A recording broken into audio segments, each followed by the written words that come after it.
and welcome back to the Spirit of Watercolor with Linda. And wow, we're almost to summer. We're a few days away from the first day of summer. Welcome back to my channel, and welcome to the new subscribers. Hope you're finding what you like here and how to use watercolors, you know, in the magic that they do. And as you've seen, I think some of the most popular videos that I've done are about how to use watercolor, letting it do what it does best, which is flowing, gorgeous colors, luminous, transparent.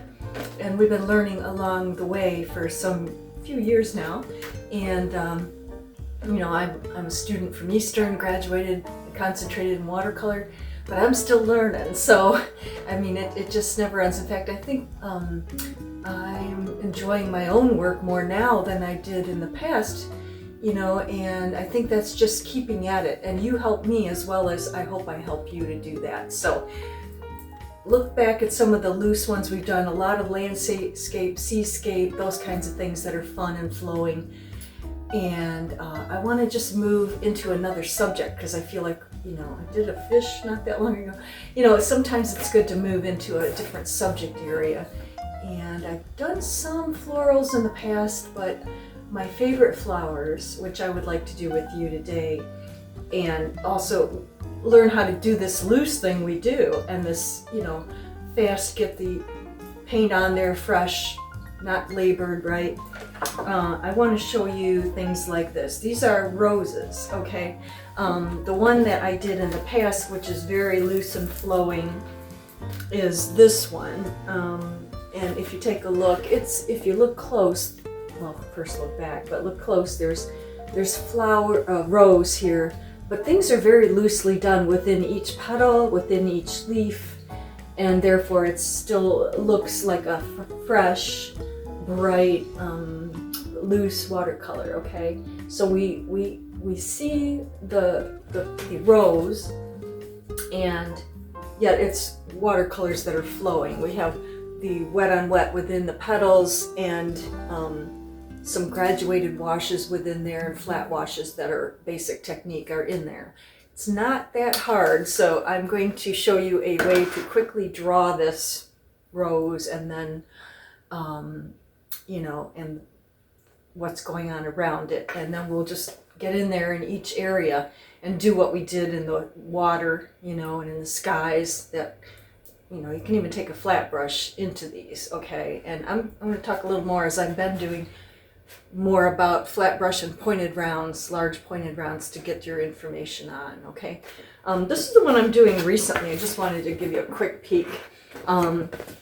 Different paper, so it's responding a little differently. And these are red roses, and you know, we got the baby roses, and we've got the large mature ones here. And each petal, again, it's kind of flowing. It's flowing a little differently. I think it's not quite as wet as that other one. So, and also, you know, but you're getting that graduated wash within the, you know, shadows in the petals and so forth. So, but you know, it's similar but different. But you know, we could talk a little about that. But just to show you another example, this one I need to finish. I may be finished. You could tell me, is it finished? Anyway, so let's do this. Let's go to the table. We'll do, I think, to start simply, a rose, okay, and some petals, and you know, get that atmospheric, colorful, beautiful thing going with me. So again, if you like these videos and you're getting motivated and inspired, and you know, some spiritual connection with them, please continue to join me and like and subscribe if you would. And let's get to the table with the pencil on the good paper and let those brushes flow. I'll see you there. So in painting our rose today, our wet on wet loose rose, I showed you this and I showed you this, right? But I got inspired by my book that I used to do these, right? And it's a Michigan rose, Roses of Michigan. Whatever state you're in, you might find one that has roses, you know, that are more common in your area. And that's kind of neat. So, or you can get this one. It's really good. I mean, lots of pictures, you know, to inspire. And what I like is, you know, that they kind of show you the flower and they describe the flowers and the particular roses and their characteristics. I flipped through this and I found a couple I really like. This is the one that I just like today, okay? So I will show you here. Since I did a yellow and a red, let's do an orange. But this orange one is so like nice in that it's easy to draw these shapes, right? These make a contour drawing, they call it in drawing class. Just around the outside and then some of the petals inside. And so that's what I did here, okay? And so if you look at that, you can see I've got the shape. The leaves, I did just some of the lines just to identify where they are. I might get more loose and abstract with that.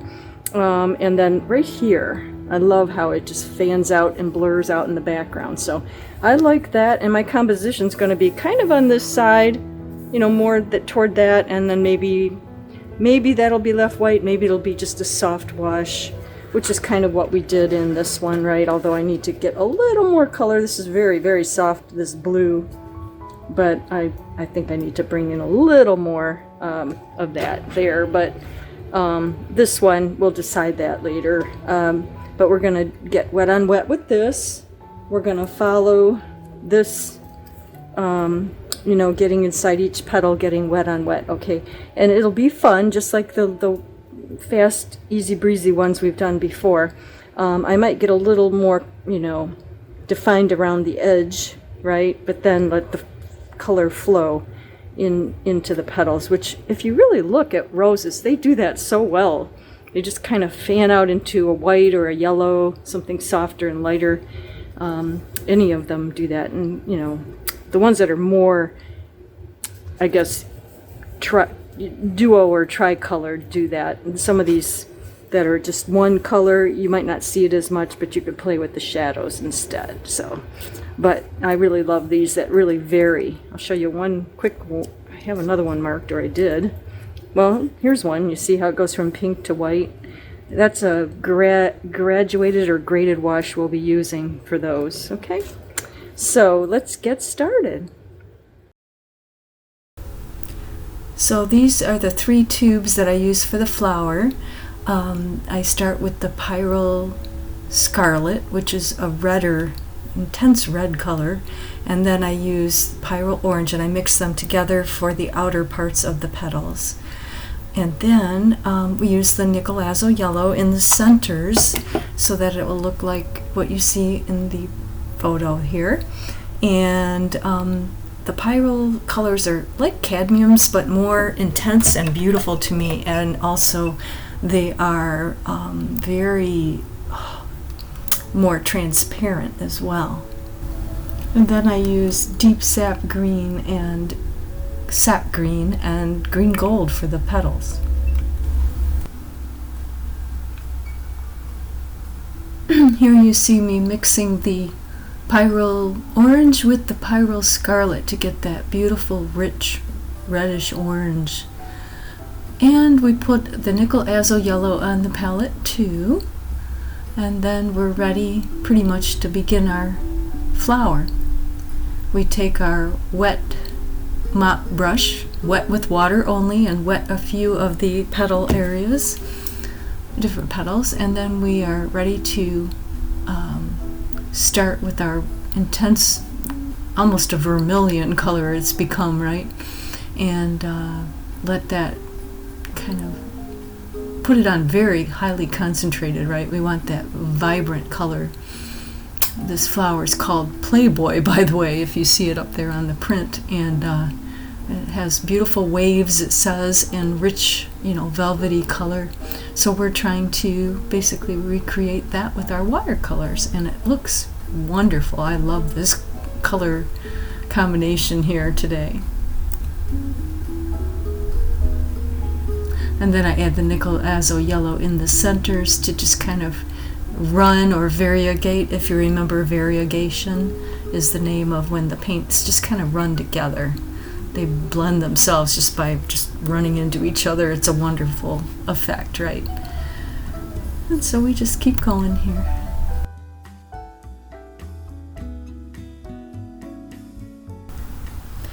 Sorry that my head gets in there sometimes, but I have to get close. I use highly magnified glasses because of my vision. So, but you know, if it gets where you can't see what I'm painting, I'll probably just clip out some parts. But mostly we can see what, you know, the brush is doing. So I'll just keep on going.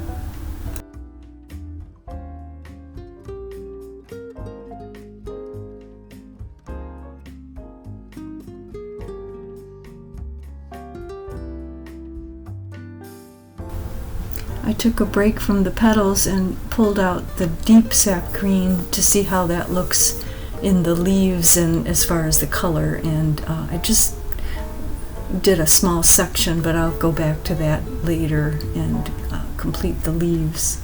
I may go back and forth, which I like. I think it's not good to get labored over one part of the painting, but to move around and you know, go back and forth, let it dry up there and then go back, and then when the green dries, go back there.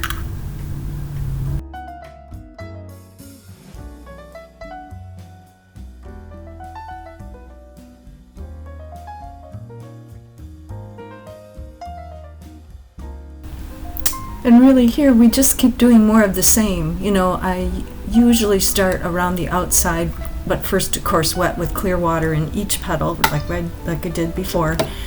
And then, you know, we'll bring in the Nicolazo yellow or whatever yellow you have and love. You don't have to use my exact colors, right? But I just highly recommend these. But, you know, like I say, you probably have some favorite yellows and reds of your own, or cadmiums would be great too.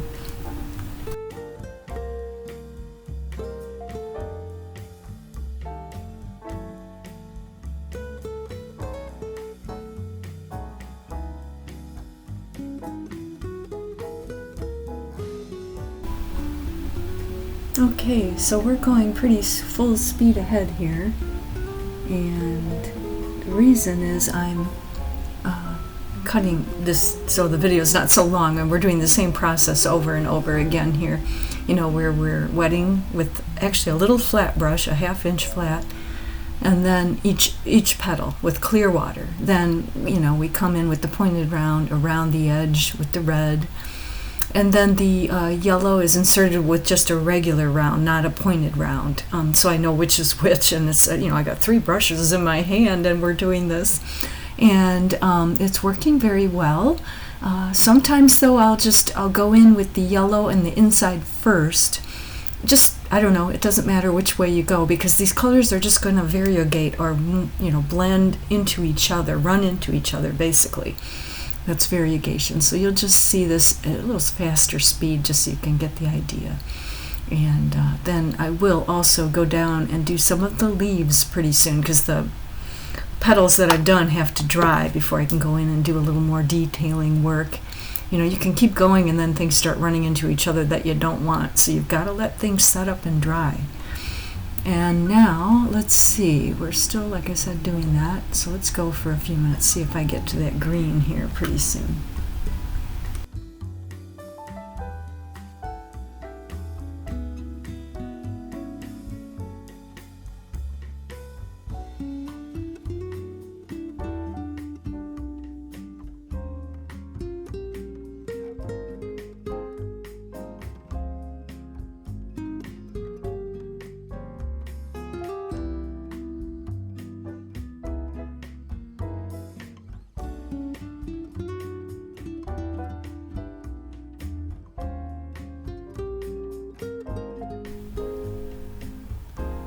And yes, I grabbed my 1 inch, my large flat, and used it clear and wet the area where the leaves are down there. And like I said, I didn't really put them in because sometimes I just like them to flow and kind of create themselves. So I want to get that water flowing, and then, or the paint flowing into the water, excuse me, and then and just keep adding a little more concentration with that deep sap green. It's just so gorgeous. And, letting it spread out and kind of create variations in the leaves, like leaves would, the way light hits them, and, they may be kind of how do I say, wavy. So if the color kind of is changing in concentration a little on there, you kind of see a little more natural just look to the flower, or to the leaves, excuse me. Yeah, so I'm just doing a few of those, and I'll come back and finish those later, but I'm just kind of putting some in, like I say, letting those set up and dry. And then I love that wet flowing area on the photo, if you see where it's just kind of blurring in the background some of the greenery back behind the flowers. So I will go back there soon too.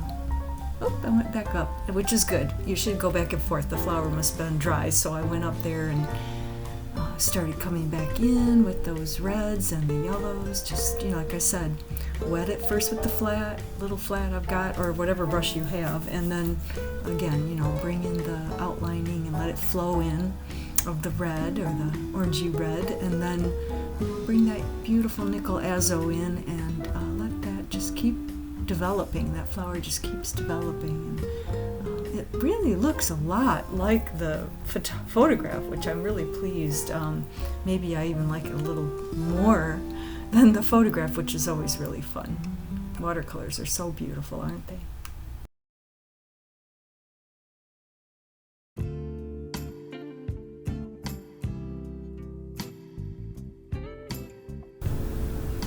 And finally, we do the soft wash to get that blurry background of greenery. Wet on wet, very wet on wet, in my flat brush. So you can see this here is dry, and comparing it to the picture, the photo, I need to put some more in the middle, a little more of the red-orange to define a few more petals. But we're almost there, and it looks good.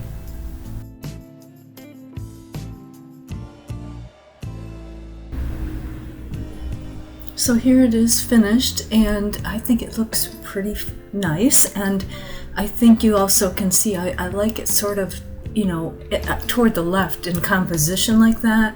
It's kind of neat. Or you could, I also mat it at the end a little more centered, so you can decide, how you want the piece to look finished. Totally how you mat makes a huge difference too. So thank you for watching. Thanks for joining me again, and learning more about watercolors together, and enjoying the spiritual nature in the spirit of watercolor. And I will look forward to seeing you soon in our next video. And thanks again.